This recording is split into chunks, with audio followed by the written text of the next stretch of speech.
Olá pessoal, tudo bem com vocês? Então, nesse vídeo vou explicar para você bem como é que é passar fome lá na Venezuela. Eu já ouvi muitas pessoas falando aqui no Brasil, né? Ah, eu já passei fome aqui, porque aqui no Brasil tem muita gente que passa fome e tal. E aí eu pergunto para essa pessoa, tá, e quando é que você passou fome? Não, faz um tempo. Quanto tempo você passou fome? Oh, o dia inteiro. Eu, tipo, deixei um dia inteiro sem comer. Aí no outro dia eu comi, né, bastante, normal, seguiu normal tudo. Aí é que tá o detalhe, né? Que você pode passar fome aqui um dia, né? Digamos, você não toma café da manhã, você não almoça, e já no jantar é que você come, né? Quase o dia inteiro sem comer nada. Mas você não faz isso todo dia, isso não acontece diariamente. Quando eu morava lá na Venezuela, isso acontecia naturalmente todo dia. Sendo que eu trabalhava, eu estudava, eu fazia muitas coisas e isso acontecia todo dia. Aí, qual é que a alternativa que a gente tem? Eu, por exemplo, eu tinha que subir numa árvore, porque até uma banana, uma simples banana lá na Venezuela pode custar um dia de trabalho. Um ovo, um dia de trabalho. Então, aqui no Brasil, uma pessoa que estiver passando fome, essa pessoa pode ir no vizinho, ou pode ir, sei lá, numa padaria e falar: Nossa, eu estou passando muita fome, será que vocês podem me dar alguma comida, alguma coisa que vocês vão jogar no lixo? E com certeza essa pessoa vai receber algo. Porque por mais que o país esteja ruim atualmente, tem muitas pessoas que têm coisas. E já ouvi muitas pessoas comparando a situação do Brasil com a Venezuela. Não dá pra comparar, cara, de jeito nenhum. Claro, eu não tô dizendo que o Brasil tá perfeito. Não, o Brasil é um país subdesenvolvido que tem problemas como qualquer outro país subdesenvolvido. Mas a Venezuela não, a Venezuela tá muito mais para trás. O Brasil é um país emergente. A Venezuela não pode se considerar um país em desenvolvimento nem nada disso, porque não tá crescendo economicamente nem nada. Lá na Venezuela, quem é advogado, engenheiro, arquiteto, tiver alguma profissão assim, passa fome. Eu não estou dizendo que todos, né? Mas sim, tem bastante gente que passa fome tendo profissões, sendo profissionais, sendo professor de alguma área, até professor de faculdade, passa fome. Porque passar fome não é passar um dia sem comer. É você deixar de comer muito, comer pouco, né? E com o tempo você vai ver esse reflexo no seu corpo. Você vai ficar magro. Porque se você, por exemplo, antigamente comia 4 refeições por dia, aí você passa a comer 3 ou 2 somente por causa da crise. Aí você vai ver esse reflexo no seu corpo. Ao tempo, aos 3 meses, 2 meses, você já começa a emagrecer muito. Isso até mexe com a saúde mental da pessoa. Você até perde a vontade de viver, a vontade de trabalhar, a vontade de fazer qualquer coisa. Você só pensa em querer sair correndo dessa realidade. Ele é muito fácil para você emagrecer. Mano, é uma coisa simples. Você viaja para a Venezuela, se você é obeso, pode ir lá na Venezuela e vai ficar magro, com certeza. E eu queria explicar para vocês bem como é que foi esse processo de não ter comida lá na Venezuela. Primeiro, isso começou no governo do Hugo Chávez, né, em 2007, por aí. Ele começou a atacar algumas empresas de comida, né, empresas produtoras agrícolas e tudo mais. Ele fez uma reforma agrária na qual ele tentou acabar com os latifúndios, né, expropriou muitas terras, terras que para ele eram improdutivas, que não estavam produzindo, mas sim eram produtivas. E isso afetou muito a produção nacional de arroz, feijão, os rubros básicos, né, da cesta básica.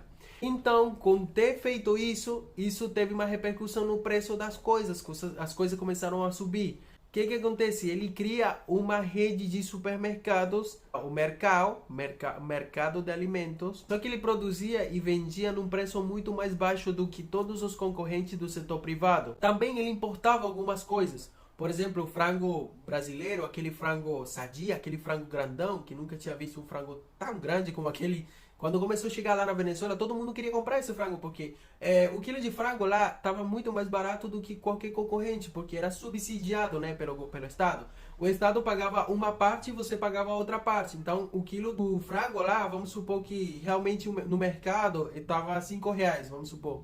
Então, eles vendiam nessa rede de supermercados a R$ 3, o que fazia com que as pessoas fossem mais naquela rede de supermercado, né, pública, a comprar aquele frango porque era mais barato e a pessoa ia economizar muito. E não, isso é somente um exemplo com o frango, ele fazia isso com todos os produtos. Então muitas empresas deixaram de produzir, porque como é que você vai concorrer contra o Estado se o Estado tem essa forma de subsidiar o que produz? Tudo graças ao petróleo, né? Porque tem muito petróleo lá na Venezuela. Então, naquela época, o petróleo estava acima dos $100 o barril. O país estava se enchendo de dólares. Só que, em vez dele investir esse dinheiro no setor privado, na geração de empresas e tudo mais, não. Ele expropriava a empresa e ele subsidiava a produção. Daí, pouco a pouco, a gente começou a ver que alguns produtos começavam a sumir das gôndolas dos supermercados. A primeira vez que eu vi um produto escasso totalmente, que eu me lembro, era o leite. E foi no ano 2007, por aí. Naquela época tinha a Copa América lá na Venezuela. E eu me lembro que a gente tinha que fazer uma fila enorme para poder comprar leite, porque estava escassa. Aí o presidente falava que a escassez era por causa das empresas que não queriam produzir. E seguiu expropriando mais empresas. Ele começou a expropriar mais empresas de leite para ele produzir mais leite. Só que enquanto mais ele expropriava, menos leite aparecia no mercado. Depois ele começou a expropriar empresas de açúcar, produtoras de açúcar. A açúcar também começou a sumir. Também ele expropriou várias empresas de fertilizantes. Isso gerou uma escassez de fertilizantes, o que fez com que os outros setores também se afetaram. Então o açúcar, o frango, o leite, tudo isso aí começou a sumir de todo canto. Aí depois ele vem e aplica controle de preços, tabelamento de preços, onde proibia as empresas subirem os preços das coisas, o que fez com que os poucos produtores que ainda tinha fossem embora. Muitos até abandonaram as fábricas, porque não dava para você produzir e ir contra uma lei. Porque se você vai produzir, você vê que tá tudo caro, né? Que os fertilizantes estão caros, que... e ainda eles colocam leis de proteção ao trabalhador, leis que atrapalham mais coisas. Por exemplo, o decreto de inamobilidade laboral. Esse decreto proibia as empresas demitirem os trabalhadores. Não podia demitir ninguém por causa nenhuma. Isso foi afogando totalmente a economia. Olha, eu acho que a Venezuela é o exemplo de todas as coisas que nunca devem ser feitas num país. Tudo porque eles queriam construir o socialismo do século XXI. E esse negócio de fazer filas é uma coisa horrível, viu? Para poder comprar comida. Eu vi muitas pessoas se matando nessas filas. Se matando literalmente, viu?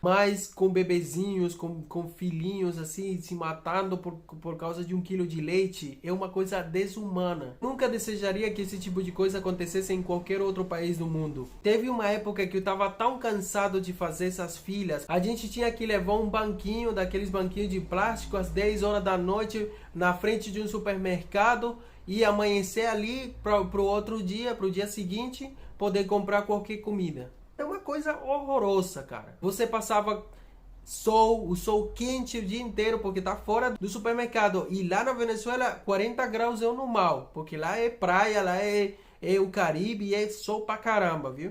Dava muita dor ver uma mãe chorando porque não podia comprar um leite para o seu filho. Isso é uma coisa que, nossa. E eu sentia muita tristeza pela minha mãe ter que fazer esse tipo de coisas. Ela ia para essas filas e amanhecia até o outro dia para poder comprar comida para levar para casa. Então, em 2014, quando eu tinha 19 anos, eu fui para o serviço militar. Eu até parei a faculdade para ir para o serviço militar, porque com um uniforme de militar, eu ia para aquelas filas de comida e me apresentava lá com os militares que eram quem vendia aquela comida, né? E os militares lá na Venezuela são os caras mais corruptos que tem na sociedade. Porque esses caras pegavam aquela comida e vendiam na rua muito mais cara. E muita gente precisando dessa comida. Porque lá o sistema era assim. Chega, vamos supor, um caminhão cheio de frango. Aí frango não tem lá. Então, as pessoas chegavam lá e faziam aquelas filas gigantes, né? Para poder comprar o frango. Mas ele não ia vender se não chegava a guarda militar, né? Os militares lá, o exército, ou a aviação, qualquer parte das forças armadas. e organizava a fila e podiam vender, né? E eles levavam também uma parte da mercadoria, porque senão ia ter uma guerra horrorosa e o povo ia saquear esse supermercado. Esse negócio de saquear supermercado era tão comum lá, acontecia todo dia em qualquer canto de qualquer cidade. O povo desesperado, morrendo de fome. A crise elétrica cada vez maior provoca um mal-estar generalizado na Venezuela. Somada à escassez de produtos básicos, a situação está gerando focos de violência. Maracaibo, no noroeste do país, foi cenário de protestos e saques em um mercado popular e em lojas. Me ligaram de noite e eu realmente não pude chegar perto porque é um perigo, do jeito que as ruas estavam. Mas se Deus quiser, tudo vai se resolver. O governo do presidente Nicolás Maduro ordenou que as forças de segurança evitem tumultos que, para as autoridades regionais, são planejados. São delinquentes aliados politicamente, e a informação que tenho é que são pagos por líderes da extrema-direita. Aí eu chegava lá com meu uniforme, né, me apresentava ali, boa tarde. Não, eu falava o seguinte, como naquela época Hugo Chávez já tinha morto, então tinha uma forma de saudação específica falando Hugo Chávez, a pátria, essas coisas. Então eu chegava e fazia assim e falava, Chávez vive! Aí aquele tenente, né, aquele superior, né, que estava administrando a fila, falava, a pátria sigue, independência e pátria socialista, viviremos e venceremos. Boa tarde, meu comandante, será que eu posso ajudar aqui com vocês para poder comprar comida também, para levar para minha casa e tal? Aí ele falava, beleza, pode ajudar a gente aqui a organizar essas filas, essas coisas. Chávez vive, la patria sigue, independencia y patria socialista. viviremos y venceremos. Buenas tardes, mi comandante en jefe. Buenas tardes, Permiso para hablar con usted adelante. y entregarle el estandarte del Grupo de Fuerzas Especiales número 20. Autorizado, adelante. Muy bien, lo felicito. Chávez vive, La patria sigue, independencia y patria socialista. viviremos y venceremos. Mi comandante en jefe, permiso para retirarme. Autorizado. Aí eu ajudava, organizava a fila, né? Ajudava as pessoas a passarem e tal. No final do dia, né? Eu já estava acabando tudo. Eles falavam para mim, olha, pega o que você vai pegar, o que você vai levar e tal. E pronto, vai embora. E eu não tinha que fazer essa fila, não tinha que ter, nem amanhecia ali, nem nada. Só chegava lá com meu uniforme, né? Quando já estava o processo de venda, né? E levava minha comida para casa. E várias vezes eu levei saco cheio de comida lá para casa, viu? Graças a ter um uniforme. Mas o que eu passava quando eu estava no serviço militar? Humilhação, passava fome, via muita corrupção dentro dos quartéis. Nossa, muita coisa horrível, cara. Horrível. Decadência totalmente. Essas coisas me fizeram desacreditar no Estado, no governo. Desacreditar nesse sistema de merda, sistema socialista, tudo isso aí que tentaram implantar. Porque teve uma época que quando eu era adolescente, eu gostava muito do Hugo Chávez. Todo mundo gostava do Hugo Chávez lá naquele país. O cara era muito populista, o povo amava ele. É isso, gente. Espero que vocês tenham gostado desse vídeo. Contei muitas coisas, mas ainda falta para contar mais coisas ainda. Depois eu vou contar mais a detalhe de como eu prestei serviço militar, como foi todo esse processo. Muito obrigado por ter assistido e a gente se vê no próximo vídeo. Tchau, tchau!